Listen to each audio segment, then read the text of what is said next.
tuan-puan yang tak tahu, emas ni wajib bayar zakat ada juga orang takut simpan emas sebab tak nak bayar zakat. Gap. Contoh kalau macam soalan Cik Zaidi tadi kan, dia tanya kalau dah cukup haul zakat emas, siapa nak uruskan?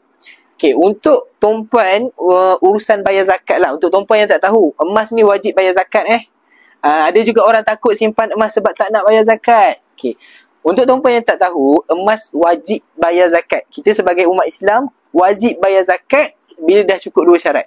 Pertama, cukup haul, iaitu simpanan sebanyak 85 gram dan cukup nisab. Nisab ni tuan-puan, 85 gram tu kita simpan selama 1 tahun. So bila dah cukup 2 syarat ni tuan-puan, siapa nak uruskan? Siapa kena bayar? Jawapan dia tuan-puan, untuk untuk Cik Zaidi tadi, kita sendiri kena bayar. Sebab kita tahu tuan-puan berapa jumlah simpanan yang kita ada, bila kita mulakan simpanan, bila cukup haul tu. So kat situ kita kena kira sendirilah.